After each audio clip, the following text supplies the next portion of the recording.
Good evening, everyone. I'm Paige Stafford alongside Ashley Wessel. Welcome to Prime. We have another terrific show for you today. Later, we'll tell you how you can get involved with the Alzheimer's Association's Walk to End Alzheimer's event. It's a great way to raise money for the local chapter of the Alzheimer's Association. But first, details about another important cause helping North Texans. The Elisa Project is dedicated to preventing and treating eating disorders, and later this month they will host the annual Esteem fashion show at the Galleria Dallas. Ann Besser is the executive director of the Elisa Project, and Rhonda Sargent Chambers is the event chair for the fashion show. Both are here today to tell us about the upcoming event. Hi ladies, how are you? Welcome. Thank you for being here today. Thanks for having us. Yes, thanks for having us. Now Ann, give us some background on the Elisa Project. How did it get started? The Elisa Project started in 1999, and it was founded by a Dallas area family whose daughter Elisa took her life as a result of her struggle with an eating disorder. She left a journal where she documented all of her struggles with this eating disorder and left it with a note to her father saying, please use my words in order to help others. So that's how the Elisa Project was founded.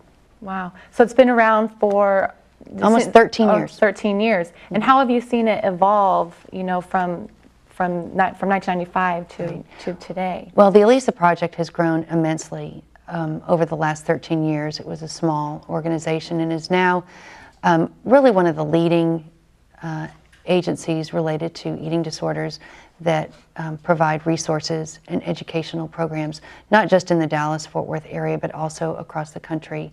Last year we served almost 38,000 people, which is almost double since 2010. So it's growing, and this year we anticipate reaching over 45,000. Wow. That's great. And can you give us a few statistics on how many people are suffering? Well, in America, research is showing that approximately 10 million women and over 1 million men struggle with the life and death struggle with anorexia and bulimia, but more than 24 million people struggle from other eating disorders such as binge eating. And I find that I think a lot of people find that interesting that it is not just women. Right, it's not just women, it's men and women. And it's also children. Some research shows that children, 80% of children that are asked are afraid of becoming fat. And it's something that you need to start early with the prevention and education, and that's what we do at the Elisa Project.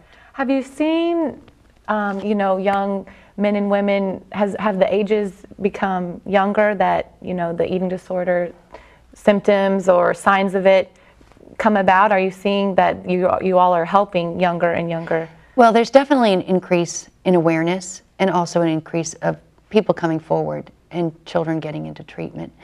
You know, as early as between the ages of 10 and 12 is a very influential time for young girls, and that's a good time to start discussing things like positive body image and understanding that everyone has a different body type. The programs that we do in the schools are, you know, early ages, 4th grade through middle school and then into high school. Is there a way to know why so many people suffer from this? No, because eating disorders really is, it's not always about the food. It can be emotional, behavioral, and attitudes about food and weight. So the Elisa Project, so you said you go into schools. Right. What are some of the programs that you offer to school-age children? To school-age children, we go in and it's free to all schools in the area. We go in and we do what we call the One Touch program, where we meet with groups of classroom kids talking about anything. It really starts with healthy eating and then talks a little bit about body image and positive lifestyles in order to make them aware. When they get older, we talk about, we address things like how to identify that if you have an eating disorder and maybe how to help someone that you think has an eating disorder.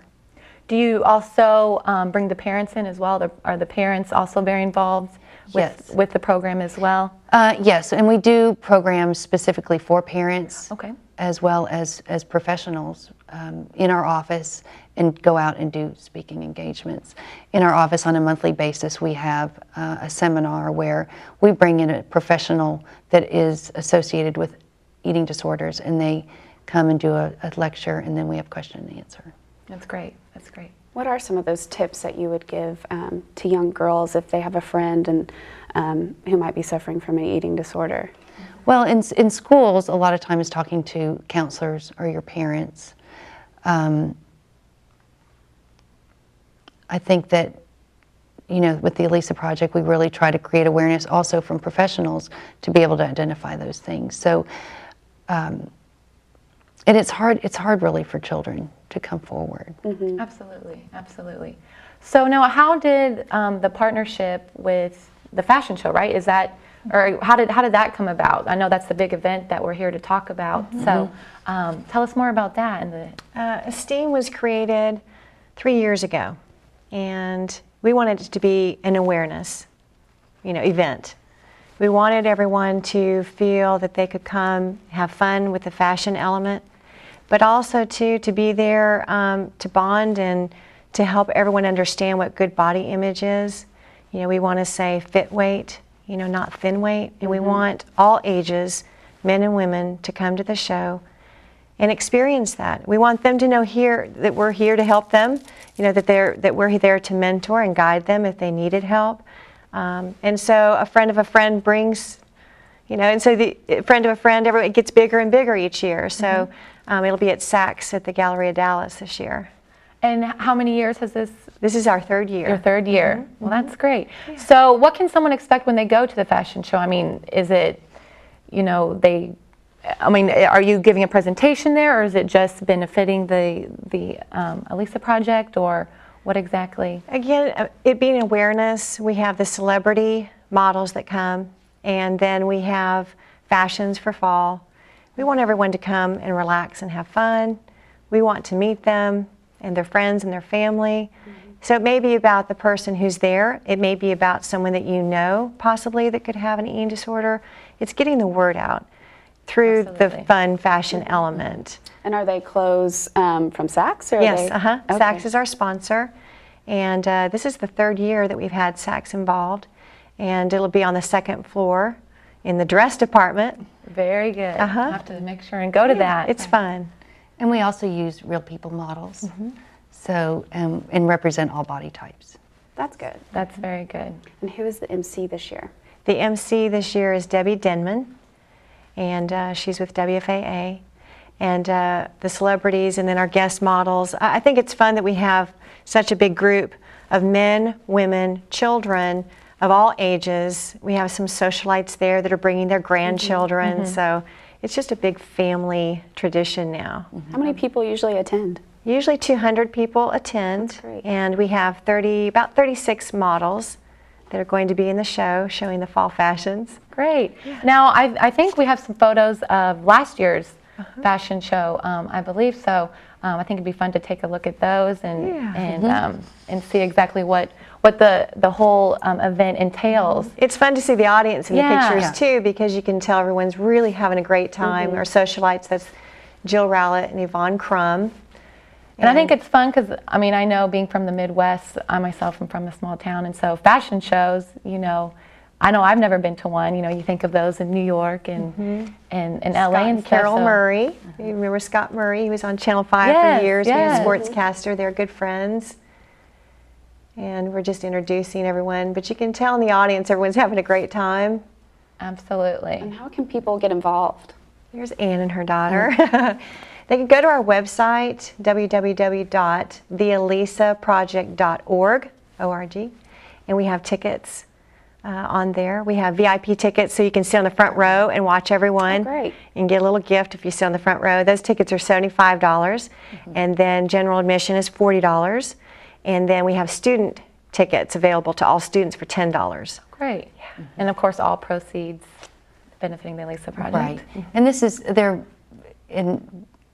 an awareness generating event, not a fundraising event, but it does help. Okay. So in moving forward, and where do you see the future for the Elisa project? Where do you see it going, and how many more lives do you want to touch? And well, we want to continue expanding our reach. As I said earlier, 45,000 people. A large part of our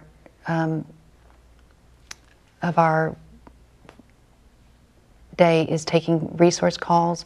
People from all over the country call in, and we help them find treatment centers, as well as giving them information about eating disorders. So that is some area that we'd really like to grow, as well as expanding our programs. We have expanded a lot, and now we need to get into bigger ages. Do you ever stay in touch with the people that you've helped? I know that some people suffering from eating disorders can suffer their whole lives. Right, and it's reoccurring, and it can be chronic.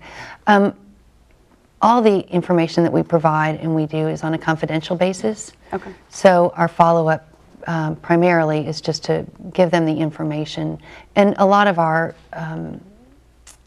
the people that have called in, they do call back and keep us up to date. But it's that confidential information that people are really seeking. Mm-hmm. And I mean, the good news is that it is preventable. What are some ways that you can prevent this?